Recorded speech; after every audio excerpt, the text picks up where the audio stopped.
Il est 10 heures ici à Paris. Bonjour à toutes et tous et bienvenue dans Parlons-en, votre rendez-vous avec l'info qui prend son temps. Voici les titres de ce jeudi. Giorgia Meloni à Washington pour tenter de convaincre Donald Trump d'épargner les Européens de droits de douane supplémentaires. Elle est l'envoyée des 27. Mais elle qui se dit proche de la ligne du président américain ne risque-t-elle pas de faire cavalier seul? Certains de ses partenaires sur le vieux continent sont inquiets. Ces nouvelles frappes de l'armée israélienne dans le sud de Gaza, elles ont visé des tentes de déplacés selon les autorités locales. Elles ont fait 25 morts. Israël qui a repoussé à nouveau une conférence de presse censée expliquer les circonstances dans lesquelles ont été tués 15 secouristes palestiniens le 23 mars dernier. On y reviendra dans le journal de 11 heures. Aujourd'hui dans Parlons-en, un bicentenaire douloureux en Haïti. Les 200 ans de la reconnaissance par la France de l'indépendance de l'île des Caraïbes. Une indépendance que les Haïtiens ont payé 150 millions de francs or à l'époque à leurs anciens colonisateurs. Une dette dont le pays, l'un des plus pauvres du monde, subit toujours les effets aujourd'hui. La France peut-elle réparer? Si oui, comment? Emmanuel Macron doit s'exprimer sur le sujet aujourd'hui.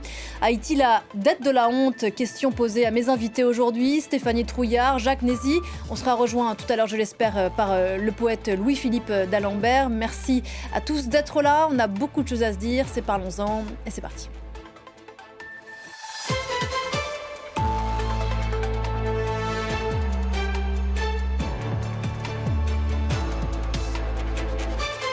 Bonjour Stéphanie Trouillard. Vous êtes ici chez vous, bien sûr, journaliste à France 24, spécialiste des questions mémorielles. Jacques Nézy, bonjour. Bonjour. Vous êtes politologue à l'Université des Antilles et chercheur associé au Laboratoire caribéen de sciences sociales et auteur de Haïti, la fabrique d'une communauté de semblables, qui vient de sortir aux éditions Gouttelette. Il y a 2 siècles, donc, le 17 avril 1825, la France reconnaissait l'indépendance d'Haïti, acquise pourtant de haute lutte 20 ans plus tôt par les Haïtiens contre les troupes napoléoniennes. On y reviendra, une reconnaissance que l'île des Caraïbes a payé rubis sur l'ongle, 150 millions de francs or de l'époque, à l'ancienne puissance coloniale qui a imposé cette dette par la force. Une dette qui pèse depuis 2 siècles sur cet État, aujourd'hui l'un des plus pauvres du monde, avec une situation sécuritaire proche du chaos. Des images d'abord pour nous rappeler le contexte avec Ludovic de Foucauld. Le 17 avril 1825, par une ordonnance royale, la France de Charles X reconnaissait l'indépendance d'Haïti en échange d'une indemnité exorbitante de 150 millions de francs or destinés aux anciens propriétaires esclavagistes. 200 ans plus tard, l'île est exsangue, livrée à la violence des gangs qui contrôlent 85% de la capitale Port-au-Prince et qui pillent même des quartiers autrefois paisibles. Mercredi, quelques habitants sont descendus dans la rue pour réclamer de la sécurité. Le peuple haïtien aspire au développement. Nous l'attendons depuis longtemps. Nous constatons que les gangs sont partout. Nous allons prendre d'assaut la résidence du Premier ministre. Le Conseil présidentiel prend le pays et la population en otage. Le Conseil présidentiel de transition d'Haïti peine à enrayer le cycle de violence et le budget que le gouvernement a validé lundi pour combattre la crise sécuritaire, 275 000 $ paraît dérisoire. Selon l'ONU, les activités des gangs ont contraint plus de 60 000 personnes à fuir leur domicile en un seul mois. Au total, entre le 1er janvier et le 27 mars, plus de 1500 personnes ont été tuées et 572 autres blessées. La situation s'est considérablement aggravée ces derniers mois. On compte désormais 1 million de personnes déplacées. J'ai eu l'occasion de visiter certains sites humanitaires, ceux destinés aux personnes déplacées dans la capitale. On y voit des personnes entassées les unes sur les autres dans des espaces très exigus. Circonstance aggravante, la baisse des financements, notamment américains, a un impact car les ONG internationales et locales ne peuvent plus travailler à la même échelle en Haïti. Voilà, est-ce que la situation aujourd'hui en Haïti est la conséquence, l'une des conséquences de cette dette payée à la France il y a plus de 2 siècles? C'est l'un des sujets de cette émission. Mais pour revenir au début du 19e siècle, Jacques Nézy, pourquoi est-ce que la France a mis 20 ans à reconnaître l'indépendance d'Haïti? Eh bien, d'une part, c'était une souillure pour la France, parce qu'il ne faut pas l'oublier, c'était l'armée la plus puissante du monde. Et puis, elle s'est fait abattre par des anciens esclaves, c'est vrai, aguerris. Donc, c'était une souillure. Et puis, d'une part, la France, qui était également coincée par les rivalités entre l'Angleterre, les États-Unis d'Amérique, alors qu'il voulait reconquérir Haïti pour confirmer sa domination impériale sur les États-Unis, serait obligé à cela de renoncer même à sa domination sur la Louisiane. Donc l'indépendance d'Haïti fut une plaie béante pour la France qui voit s'affaiblir sa domination coloniale. Et puis deuxièmement, il y a aussi la pression des colons qui voulaient reconquérir l'île et pensant que cette reconquête va leur permettre de poursuivre l'exploitation, parce qu'il ne faut pas l'oublier, c'était la perle des Antilles. Haïti, c'était la colonie la plus prospère. Donc les colons ne voulaient pas renoncer. Donc à tout prix, ils maintenaient la pression depuis 1804 jusqu'en 1825. Boyer, finalement, pensant que, finalement, pour avoir cette reconnaissance de l'indépendance, va proposer ce versement d'indemnité, pas pour indemniser les colons, mais pour la reconnaissance de l'indépendance. Donc il va avoir un discours qui est mal compris, parce que du côté du roi Charles X, c'est l'indemnisation des colons, mais pour le président haïtien Boyer, le versement d'indemnité correspondait à la reconnaissance de l'indépendance. On va y revenir, bien sûr. Je salue Louis-Philippe d'Alembert. Bonjour. Bonjour. Merci beaucoup de nous rejoindre sur l'antenne de France 24. Vous êtes écrivain, bien sûr, poète haïtien, prix Goncourt de poésie 2024. Et vous avez signé ces jours-ci une tribune dans le quotidien Le Monde avec d'autres intellectuels, tribune qui appelle à ce que la France répare ce qu'elle a imposé à Haïti il y a 2 siècles. On évoquait à l'instant avec Jacques Nézy, qui vous salue sur ce plateau aussi, le contexte dans lequel a été imposée à Haïti cette dette. Et on s'interrogeait sur les raisons pour lesquelles la France a mis 20 ans à reconnaître l'indépendance que Haïti a acquis de haute lutte. Faut-il le rappeler, Haïti, Louis-Philippe d'Alembert, première nation du monde moderne à être née d'une révolte d'esclaves? Oui, tout à fait. Je salue tout le monde. Bonjour. Et je voulais juste dire une chose, ou deux même. C'est les mots qui reviennent souvent. C'est le mot « réparer ». Dans le cas spécifique d'Haïti, il ne s'agit pas de réparation, mais de restitution, de remboursement. La réparation, c'est c'est un concept multilatéral qui concerne la France, d'autres États européens, d'autres États du continent américain et les États africains. Donc ça, c'est quelque chose d'à part. Mais dans le cas spécifique d'Haïti, il faut utiliser le mot restitution dans ce cas précis de la dette.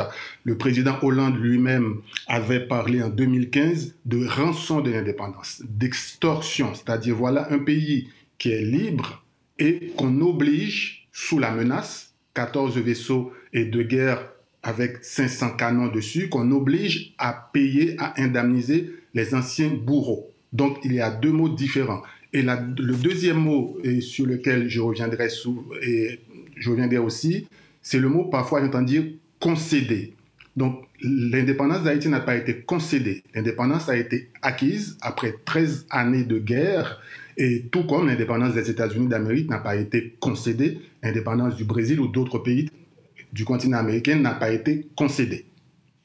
Stéphanie Trouillard, vous avez consacré un long article sur le site web de France 24 à ce qui nous intéresse aujourd'hui.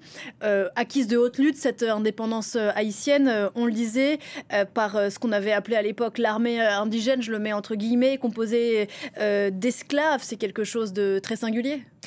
Oui, c'est ça, et c'est pour ça que c'est une injustice terrible, cette histoire de dette de l'indépendance. C'est quand même des esclaves qui se soulèvent, qui battent, comme l'a rappelé monsieur, la France qui était la première puissance militaire à l'époque, qui obtiennent cette indépendance, et c'est que 21 ans après qu'on leur concède cette indépendance au prix de conditions terribles. On a vu tout à l'heure l'ordonnance de Charles X qui s'est affichée derrière nous. C'est un texte assez succinct, il n'y a même pas Haïti qui est mentionné, et c'est vraiment la France qui donne ces conditions à des personnes qui ont gagné. Donc vraiment, il y a un renversement de situation. C'est la France qui réécrit l'histoire à son avantage, alors qu'il faut le rappeler, c'est les anciens esclaves qui ont gagné. Et puis il faut rappeler aussi, donc il y a eu cette demande d'argent qui représentait à l'époque 150 millions de francs or. Aujourd'hui, on a estimé, il y a notamment une enquête du New York Times qui est vraiment remarquable, qui avait été publiée en 2022 et qui est en français, si vous voulez aller lire sur leur site, qui avait estimé que ça équivaut équivaut aujourd'hui à 560 millions de dollars. Et puis aussi, la France avait aussi demandé un tarif maritime à son avantage avec Haïti. Donc ils avaient vraiment posé leurs conditions, alors même que c'était eux qui avaient perdu ce territoire. Voilà, déclaration d'indépendance d'Haïti, 1er janvier 1804, donc 21 ans plus tôt, 21 ans avant cette exigence française. Comment est-ce qu'on est arrivé à cette somme, Jacques Nézy, comment est-ce qu'elle a été définie, cette somme de 150 millions de francs or à l'époque? Cette somme, c'est l'estimation faite par les colons, d'une part, pour essayer de compenser les dettes qu'ils avaient auprès des négociants négriers, et puis ensuite... le manque à gagner, quoi. Le manque à gagner, et puis ensuite, ils avaient estimé aussi le coût des plantations et le coût des esclaves. Alors, quand on lit les différents documents de l'époque, on voit bien, et le coût le plus important, c'était le coût d'un esclave, par exemple, jusqu'à 5 000 francs de l'époque. Et puis, il y a... c'est vrai que les colons ont eu, sous forme de concession, les propriétés. Il suffisait qu'ils se limitaient à défricher, mais ces plantations ont été concédées. Mais ces plantations, il faut remarquer que les colons ont estimé les moyens de production, c'est-à-dire la présence du gérant, les employés libres, les esclaves, et puis les matériels de production. Donc ils avaient estimé le manque à gagner. Et donc à 150 millions de francs, or qui correspondait à l'époque aussi, il y avait une estimation de la part des colons et également du roi Charles X, pensant que Haïti, une fois que Haïti aura acquis son indépendance, n'aura plus besoin de financer des moyens militaires, le financement des moyens militaires. Or, maintenant, ce qui va se passer, c'est le contraire, puisque Haïti, certes, va avoir son indépendance, mais vit dans le retour obsessionnel des Français. Donc Haïti va investir énormément dans la construction de forts pour parer à tout retour éventuel des Français. Donc ce qui va être coûteux. Et puis, le deuxième élément, c'est que là où les colons aussi ont fait un faux calcul, pensant que eh bien, après l'indépendance, les terres vont être fertiles. Or, ce qu'on a observé, c'est que les esclaves, une fois libres, ne voulaient plus pratiquer l'exploitation agricole. D'ailleurs, il y a le code du 6 mai 1826, un code rural assez féroce, qui obligeait les nouveaux libres, les anciens esclaves, à rester sur leurs champs d'habitation. Donc les esclaves ne voulaient plus. Et puis, il y a également la coupe d'arbres. Donc, on se retrouve avec des terres qui ne sont plus fertiles, puisqu'il faut le rappeler, ces terres ont été abîmées par les guerres. Et quand on sait que la stratégie militaire, c'était de mettre le feu aux habitations et de couper les têtes. C'était ça le slogan du champ de bataille. Donc, Haïti se retrouve finalement, on peut dire, appauvri par les longues années de guerre, appauvri aussi par les longues années d'exploitation, des coupes forestières. Alors, ce qui va conduire Haïti à s'appuyer maintenant sur la paysannerie qui produisait du café, et c'est le café produit par la paysannerie qui va payer cette dette pendant plus d'un siècle. Parce qu'il faut le rappeler, à côté de l'indemnité versée aux colons, il y a les emprunts, les taux d'intérêt. On y reviendra, bien sûr. Louis-Philippe d'Alembert, je voudrais vous soumettre à votre sagacité cette expression utilisée par le chercheur Frédéric Thomas, que vous avez interviewé, Stéphanie, dans votre article pour France 24, plutôt que de recoloniser Haïti, donc après, dans sa grande mansuétude, avoir reconnu l'indépendance de l'île, la France va la néocoloniser par la dette. C'est exactement ça, c'est-à-dire que Haïti inaugure quelque part à son corps défendant tout le système néocolonial qui va être mis en place entre les anciennes métropoles et les anciennes colonies. D'une part par le système de la dette, et ce que cette dette, dans le cas d'Haïti, représente de perte et de croissance pour le pays sur 2 siècles. C'est-à-dire, ça a été calculé par les divers économistes, dont Thomas Piketty. On se rend compte que cette dette représente à peu près 150 milliards de croissance perdue pour le pays au cours de ces 2 siècles. Donc, ce qu'il faut dire aussi, c'est qu'au moment où Haïti devient indépendant, ça a été dit aussi sur le plateau, c'est que c'est le premier pays à abolir complètement l'esclavage, donc c'est-à-dire à mettre un grain de sable dans le rouage de système économique mondial qui concerne l'Europe, l'Afrique et l'Amérique. Donc, c'est-à-dire qu'on a fait payer à Haïti, pas seulement le remboursement, mais le fait d'avoir enrayé un système, parce que n'oublions pas que les États-Unis, qui deviennent le premier pays du continent américain à être indépendant, continuent avec le système esclavagiste. Or, la colonisation, c'était à la fois un système esclavagiste, raciste et de domination par rapport à tout un peuple. Donc, c'est ce que Haïti a dû payer par la suite, plus que la somme versée encore. À ceux, Stéphanie, qui s'interrogent et qui ne sont peut-être pas familiers de cette histoire, qui est assez peu racontée ici en Europe, en tout cas à l'école, vous me corrigez si je me trompe, qui se demandent pourquoi est-ce qu'Haïti a accepté à l'époque de payer cette somme, 150 millions de francs or. Deux réponses, d'abord militaire, la France, vous le disiez tout à l'heure, vous l'évoquiez, a envoyé une pression militaire très forte, et par ailleurs, Haïti à l'époque était isolée. Oui, c'est ça, elle s'était... Parce que la France ne reconnaissait pas l'indépendance d'Haïti, les autres pays ne le faisaient pas non plus. Donc Haïti s'est retrouvé isolé dans le concert des nations à cette époque-là. Donc c'était une manière d'être reconnu. Mais comme vous le rappeliez aussi, il y a eu ces navires qui sont arrivés en juillet 1825 aux abords de Port-au-Prince. Donc ils se sont retrouvés confrontés au fait qu'ils devaient donner cette somme. Menace de blocus maritime. Menace de blocus maritime. Et ce que vous soulignez aussi est important sur le fait que ce n'est pas enseigné en fait cette histoire. Alors depuis 30 ans en France, il y a quand même tout un travail qui a été fait historique et de transmission à l'école sur le commerce triangulaire, sur l'esclavage, mais cette partie-là, cette double dette, si on va interroger aujourd'hui des Français dans la rue, je pense que beaucoup de gens seraient bien incapables de le raconter. Et donc ça fait aussi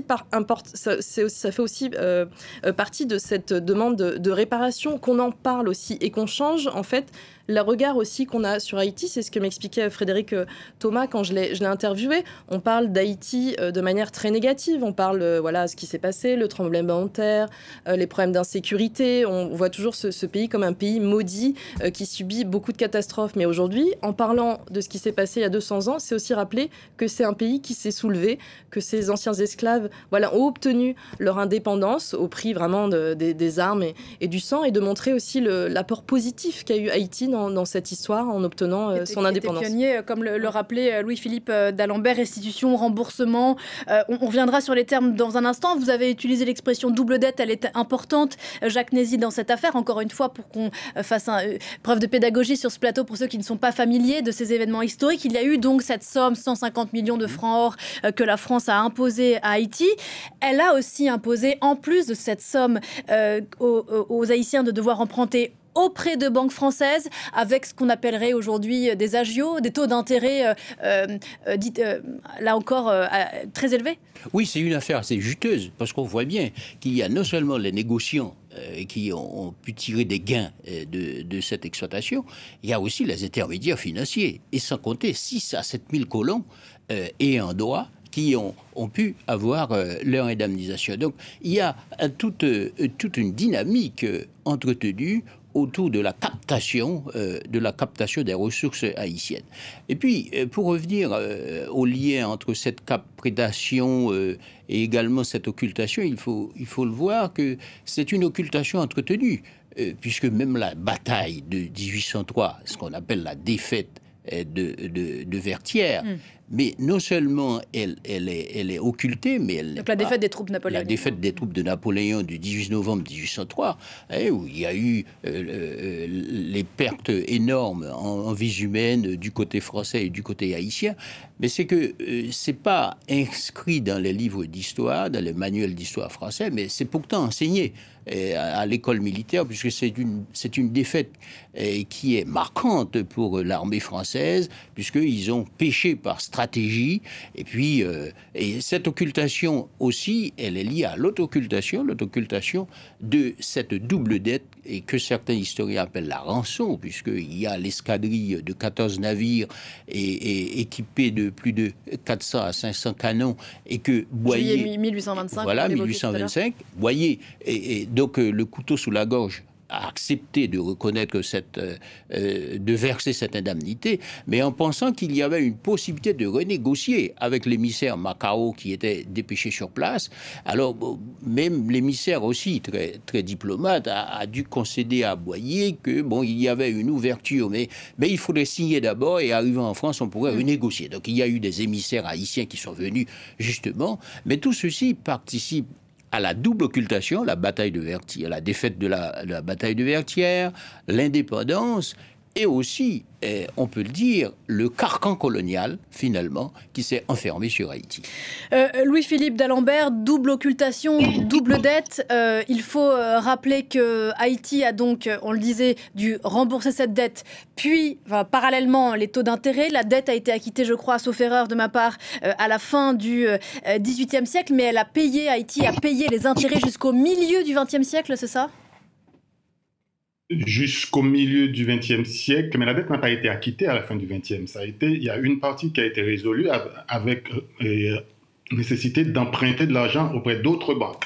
Mais je voudrais, sur ce que vous avez dit par rapport au milieu du XXe siècle, je me souviens que ma mère me racontait, enfant, la dernière souscription nationale qui a été faite où les enfants eux-mêmes allaient à l'école et versaient des centimes pour pouvoir finir de payer cette dette-là. Donc on est effectivement au milieu des années, au milieu du XXe siècle. Mais je voudrais rajouter 2 ou 3 choses. Pourquoi Haïti a accepté de payer parce que justement, Jacques Nézy l'a rappelé, il y avait la pression faite sur Haïti, mais il faut savoir aussi qu'autour d'Haïti, il y a, que des puissances impériales, coloniales. Donc Haïti n'a pas d'alliés, Haïti est complètement isolé. Donc un petit pays comme Haïti ne peut que accepter. Ensuite, il va y avoir la mise en place du système bancaire qui va pour permettre à Haïti de rembourser. Il faut emprunter de l'argent auprès de banques françaises, dont une banque qui est, pour ne pas le nommer, qui est le CIC, donc actuelle les filiales du Crédit Mutuel,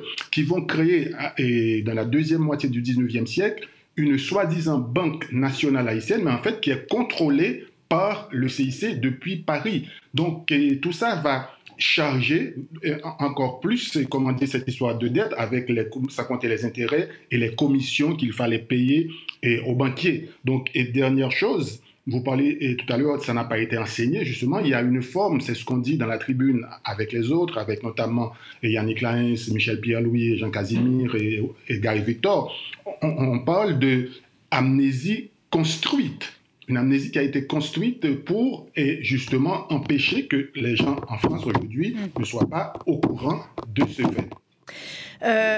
Stéphanie Trouillard, ce que dit Louis-Philippe d'Alembert est saisissant, qui se souvient enfant avoir dû apporter des centimes à l'école pour continuer à payer cette dette. Vous évoquiez, Stéphanie, cette enquête qui a fait grand bruit 2022 dans le New York Times, qui a fait des calculs donc pour remettre en valeur des dollars d'aujourd'hui, donc l'équivalent de la somme exigé par la France 560 millions de dollars.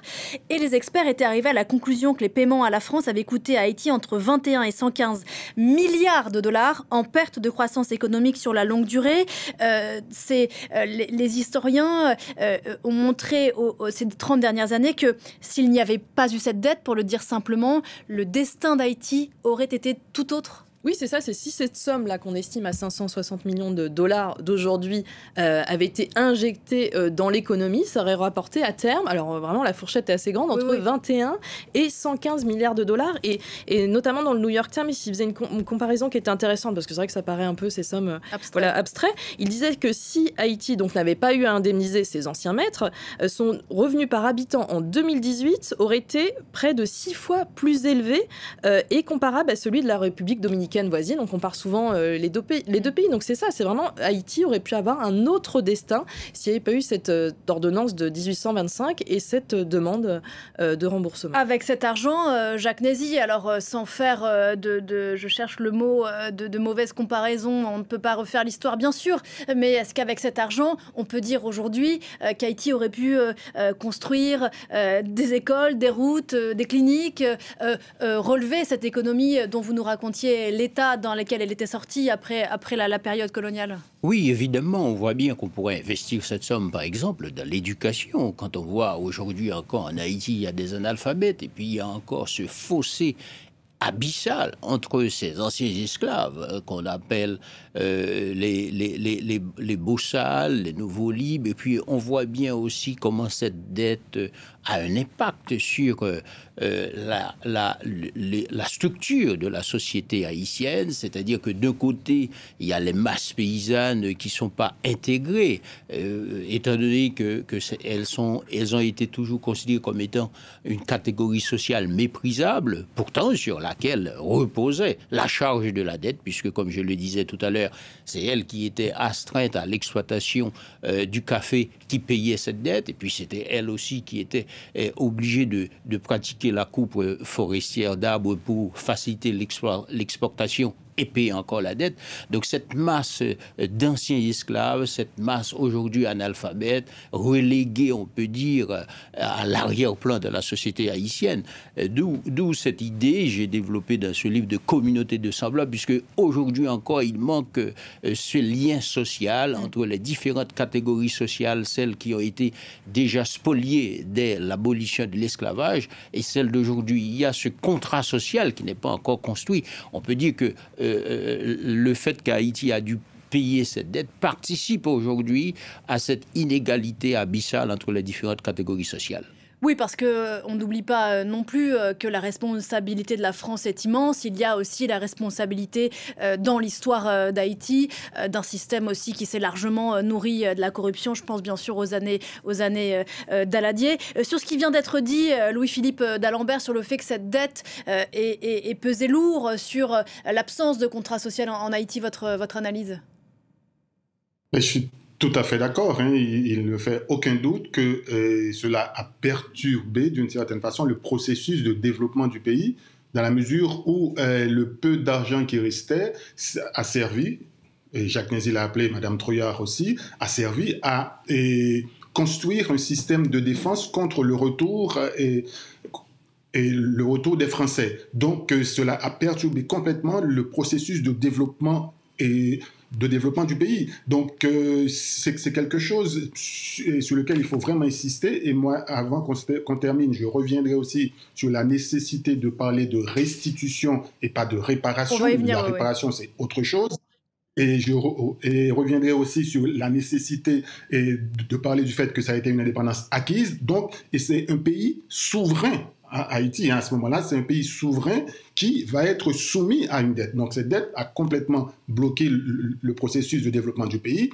En même temps, bien entendu, ce qu'on nous répète assez souvent, pour quelque part sortir minimiser plutôt le déni du côté français, c'est de dire qu'il y a eu aussi des élites haïtiennes corrompues. Ça, c'est vrai, on le sait, et bien entendu. Mais la corruption, ce n'est pas quelque chose propre à Haïti, c'est propre à la plupart des pays dans le monde, et encore plus des pays qui sont issus, de la colonisation, dans la mesure où souvent cette corruption des élites est appuyée par les anciennes métropoles. Bien sûr, je fais un mea culpa à l'instant, ma langue a fourché. Je voulais bien sûr parler du régime Duvalier en Haïti. Pardonnez-moi. Pour rebondir aussi avec vous, Louis-Philippe d'Alembert, sur ce que disait Jacques Nézy, sur ce que, au-delà de la question économique qui est bien sûr fondamentale, sur ce que cette double dette a eu comme conséquence sur la psyché collective haïtienne, sur la représentation que les Haïtiens ont eue d'eux-mêmes depuis 2 siècles, sur ce que ça veut dire de devoir payer pendant 2 siècles collectivement une dette à ceux qui ont été à ceux qui ont représenté le colonialisme. Qu'est-ce que ça a créé comme représentation dans la psyché? Ça a créé quelque chose, paradoxalement, c'est quelque chose dont les Haïtiens sont extrêmement fiers, c'est-à-dire fiers d'abord d'avoir conquis leur indépendance, les armes à la main, ensuite d'avoir payer cette dette imposée jusqu'au dernier centime. Donc il y a beaucoup de fierté, il y a beaucoup d'orgueil. Le peuple haïtien, malgré la pauvreté, c'est un peuple très très, très fiers. Et cette idée d'avoir vaincu la puissance coloniale la plus importante de l'époque, ça participe, je dirais, de la construction identitaire de l'haïtien d'aujourd'hui. Tout le monde, même les illettrés, savent qu'en 1803, Haïti a remporté une victoire énorme et on en parle. Et ensuite, justement, tout à l'heure, on parlait d'isolement d'Haïti, ce qui était vrai, mais pour briser cet isolement, ce qu'Haïti a fait et qu'on ne connaît pas partout dans le monde, c'est que Haïti a aidé à la libération des autres pays d'Amérique du Sud, notamment le Venezuela, la Colombie, la Bolivie. Quelqu'un comme Simon Bolivar est arrivé en Haïti, il a reçu de l'aide avec des armes, des bateaux, de l'argent, des hommes. Il y a encore des chansons dans le folklore haïtien qui racontent cette aide que Haïti a apportée à Simon Bolivar. Quelqu'un est comme Antonio Maceo ou José Martí à Cuba, c'est les mêmes. Ces gens, ces guerres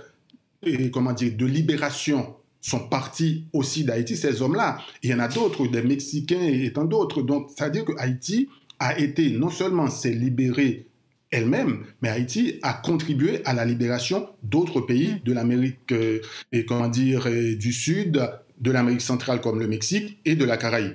Fierté haïtienne, vous rappelez Louis-Philippe d'Alembert, c'est de ça aussi dont il est question ce matin. D'un mot, Stéphanie Trouillard, on le disait tout à l'heure, c'est un territoire qui a été au cœur des appétits de très grandes puissances ces 2 derniers siècles. On a parlé de la responsabilité de la France et bien sûr l'histoire est longue entre l'ancienne puissance coloniale et Haïti. On peut parler des États-Unis aussi, les forces américaines qui se sont emparées d'Haïti. 1915, elles y sont restées un moment et elles aussi, elles sont un peu dans cette affaire financière. Oui, parce que les emprunts aussi ont été faits aussi auprès de banques de ce pays-là. Et puis finalement, il y a eu cette occupation américaine. Et voilà, le remboursement s'est fait aussi sous cette période-là. Donc c'est une histoire franco-haïtienne, mais elle est aussi, les États-Unis sont notamment aussi partie présente de cette histoire parce que ça s'est poursuivi. C'est pas juste il y a 200 ans, mais ça s'est poursuivi, comme on l'a rappelé, avec le paiement de cette dette qui s'est étalée jusqu'à la fin du XXe siècle. Oui, des financiers américains ont tenu les cordons de la bourse pendant un moment aussi. Oui, et puis les États-Unis vont aller plus loin. Ils vont tenter de se substituer à la France, c'est-à-dire en imposant une domination néocoloniale également, puisque le message porté par Haïti, comme l'a rappelé tout à l'heure Louis-Philippe d'Alembert, c'est un message universel, c'est-à-dire qui concrétisait les principes de la Révolution française, c'est-à-dire liberté, égalité. Et Haïti, on ne peut pas avoir l'égalité, la liberté avec l'asservissement. Donc Haïti va montrer que ce projet connaît son aboutissement avec la Révolution de 1804. Et cette révolution qui va être importée, et même à Savannah, où il va y avoir des Haïtiens qui vont accompagner les États-Unis à avoir leur indépendance. Mais cet engouement d'Haïti pour la liberté ne fut pas payant. Par exemple, certes, il a aidé les pays latino-américains, mais pourtant, ces pays l'ont exclu du Congrès de Panama. Et puis, on voit bien aussi, les États-Unis vont tout faire pour essayer de montrer que, eh bien, la principale puissance de l'hémisphère, ce sont les États-Unis et non Haïti. Or, Haïti, certes, par sa dimension territoriale, n'est pas un grand, mais pour le message qu'elle porte, on peut dire que c'est un grand et que les États-Unis n'ont jamais accepté, c'est-à-dire la portée du message haïtien, puisque sur le territoire avait encore des esclaves, et dans le sud notamment des États-Unis d'Amérique. Donc, il va y avoir une lutte pour essayer de faire en sorte que la puissance européenne soit affaiblie à partir de 1915, où les États-Unis vont tout faire pour essayer d'affaiblir la domination européenne en s'appuyant sur les Levantins, sur d'autres catégories sociales, et en même temps, depuis, en participant à tout ce qui se fait de près ou de loin à l'organisation du pouvoir politique. Voilà, on a brossé à très rapide cette histoire haïtienne sur 2 siècles qui est donc passée d'une emprise française à une emprise américaine et puis à la dictature, on s'en souvient. Pour revenir au sujet qui nous intéresse aujourd'hui, ce bicentenaire et cette prise de parole annoncée d'Emmanuel Macron, Louis-Philippe d'Alembert, au mois de janvier dernier, le président du Conseil présidentiel de transition à Haïti disait précisé sur France 24 qu'il avait évoqué avec Emmanuel Macron la question de la restitution. C'est le mot que vous avez employé tout à l'heure et auquel vous tenez, je crois. Vous plaidez en ce sens, vous l'avez répété ces dernières heures, ces derniers jours dans une tribune dans Le Monde. À quoi pourrait ressembler cette restitution ? Oui, donc j'en parle pas seulement dans la dernière tribune, c'est-à-dire j'en parle au moins depuis 2004, depuis le bicentenaire de l'indépendance d'Haïti. J'avais fait une première tribune dans Libération, ensuite en 2010, il y a eu une autre tribune que j'ai écrite dans Libération après le tremblement de terre. Et j'ai bien aimé aussi qu'on ait parlé du rôle des États-Unis dans, si vous voulez, la situation actuelle d'Haïti, mais qui a commencé justement depuis l'occupation des États-Unis, qui a duré entre 1915 et 1934. Donc, il faut dire qu'à un moment donné, il y a eu entre ces deux puissances, entre les États-Unis et la France, une forme d'entente autour d'Haïti. Et quand le président Aristide, donc maintenant on n'est pas en train de parler de son, comment dire, de ce qu'il a pu représenter ou pas, si c'était un apprenti dictateur ou pas, là n'est pas la question. Mais quand le président Aristide a introduit cette question, eh bien, c'est le seul moment où la France et les États-Unis se sont entendus pour amener au renversement, comment dire, du président Aristide. Donc maintenant, est-ce qu'on peut, par exemple, aujourd'hui parler de restitution? Oui, il faut parler de restitution. Quelle forme ça prendrait? J'espère que ça ne prendra pas une forme d'une énième commission, parce qu'on sait qu'en France, dès qu'il y a un problème un peu difficile à gérer, on parle de commission. Dans le cas justement de cette restitution, il y a eu une première commission à l'époque, qui avait été présidé par Régis Debray et sous le gouvernement de François Hollande. Et l'ordre qu'avait reçu cette commission sur un ancien ambassadeur de France en Haïti, ça a été de ne pas utiliser le mot restitution, de ne pas en parler. Maintenant, quelle forme ça peut prendre? Il faut d'abord acter le fait qu'il y aura restitution. Et à partir du moment où c'est acté qu'il y a restitution, à ce moment-là, on peut envisager les formes éventuelles de cette restitution. La commissionnite française Stéphanie Trouillard, le président français est très attendu sur la question. Alors pour l'instant, on s'oriente quand même vers l'idée d'une commission, voilà, parce qu'il y a eu déjà des premiers éléments qui ont été fournis par l'Élysée hier. Donc selon l'Élysée, Emmanuel Macron doit reconnaître aujourd'hui la force injuste de l'histoire qui a frappé Haïti dès sa naissance et devrait lancer un travail historique. Donc on s'oriente quand même vers une commission. Alors est-ce qu'elle sera internationale entre Haïtiens et Français? Mais l'idée, ce serait de faire travailler des experts, notamment des historiens, pour évaluer finalement quel a été le frein aussi au développement pour Haïti. Alors est-ce que ça pourra amener à une restitution si on définit vraiment quels ont été les dommages pour Haïti avec cette ordonnance? On ne le sait pas encore. Et en tout cas aussi, l'Élysée a parlé d'un travail de reconnaissance et pas de repentance aussi, parce qu'il y a toujours cette question des excuses. Voilà, mais en tout cas, aujourd'hui, il devrait y avoir une reconnaissance de ce qui s'est passé avec cette double dette. Mais pour l'instant, je pense vraiment qu'on s'oriente vers dans un premier temps, en tout cas, vers une commission. Voilà, la commission, Monsieur d'Alembert, ça vous irrite, une nouvelle commission? Oui, c'est une énième commission et on va encore reparler de la chose. C'est-à-dire que si on prend l'idée, par exemple, des objets qui ont été restitués aux pays africains ou des objets qui ont été volés, par exemple, à des Juifs en France ou dans d'autres régions du monde qui ont été restitués à ces familles-là ou à ces pays-là. Donc, je crois qu'il faudrait d'abord établir le fait qu'il y aura restitution. Parce que des commissions, il y en a déjà eu. Des commissions, et ça, c'est une forme de manœuvre, j'ai envie de dire, dilatoire, qui va renvoyer le problème à un autre gouvernement, qui va encore renvoyer le problème à un autre gouvernement.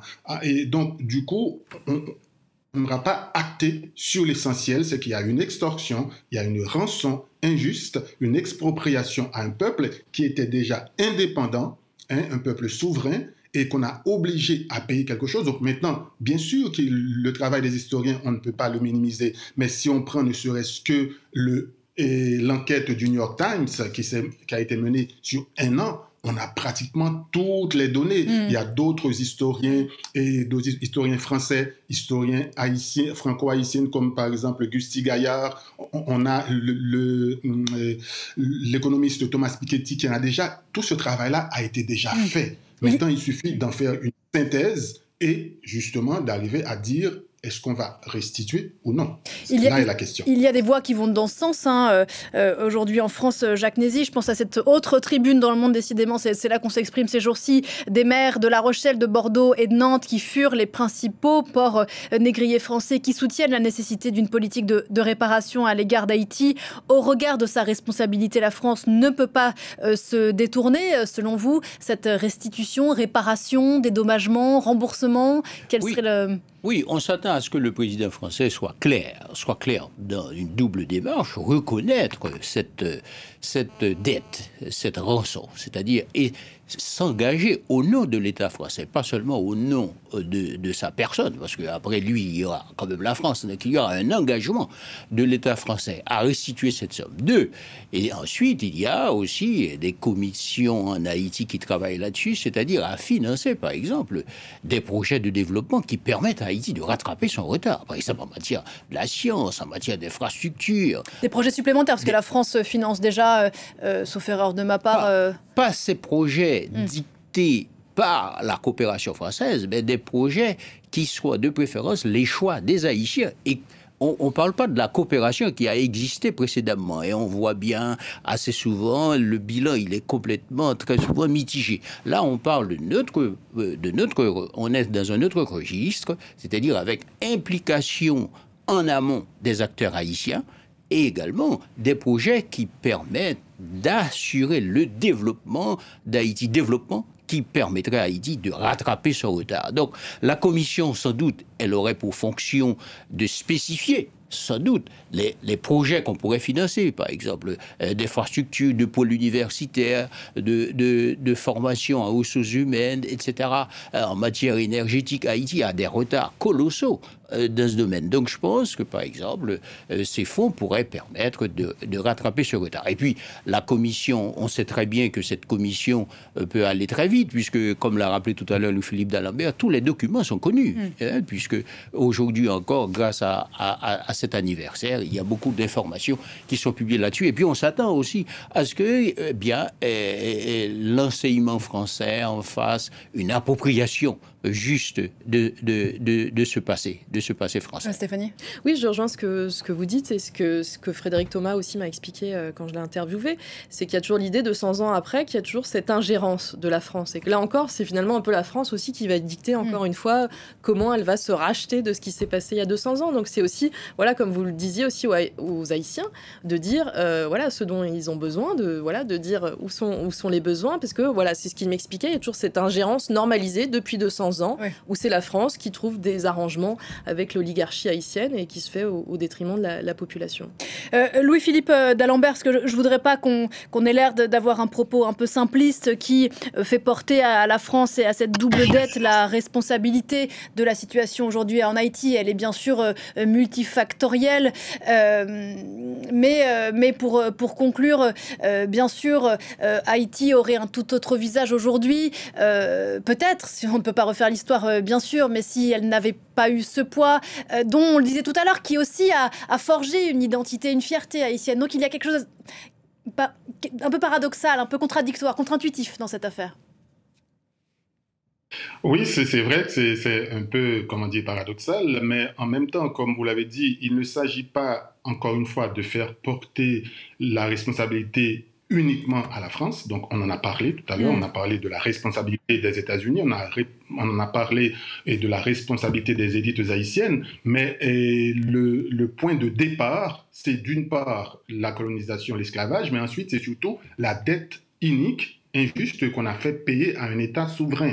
Donc, à partir de là, on peut justement essayer de passer vers une forme, j'ai envie de dire, d'implication ou d'engagement chiffré et par rapport à cette restitution-là, donc financement d'infrastructures, de routes, de systèmes d'éducation, de systèmes sanitaires, et ainsi de suite. Donc, c'est-à-dire que ça ne va pas être une forme de saupoudrage et qui pourrait y avoir dans de financement de coopération à autour de 10 millions de francs, de 10 millions d'euros par exemple, ou de 15 millions d'euros, ou de 20 millions d'euros. Donc il ne s'agit pas de sommes de ce niveau-là, mais il s'agit d'engagements beaucoup plus importants et d'engagements chiffrés qui pourraient aider Haïti à rattraper et le retard structurel dont il est question. Ni saupoudrage, ni commissionnite. Merci infiniment Louis-Philippe d'Alembert d'avoir participé à distance à cette discussion. Je renvoie à la tribune que vous avez co-signée dans Le Monde avec d'autres intellectuels haïtiens. Je rappelle que vous dites que vous êtes prix Goncourt de poésie 2024. On connaît la scène artistique haïtienne qui est extraordinaire. Merci encore Jacques Nézy, merci beaucoup d'être venu sur ce plateau. Je rappelle le nom de votre livre, Haïti, la fabrique d'une communauté de semblables, expression dont vous nous expliquiez tout à l'heure les racines, qui est sortie aux éditions Gouttelettes, c'est ça. Stéphanie Trouillard, merci beaucoup à vous de votre venue sur ce plateau. Vous êtes ici chez vous. Je renvoie à l'article que vous avez consacré à cette affaire sur le site web de France 24. On vous retrouvera sur un tout autre sujet dans pas longtemps à l'occasion des commémorations de l'anniversaire du 8 mai 45. Et nous, on se retrouve dans un quart d'heure pour la suite de ce rendez-vous d'info. À tout à l'heure.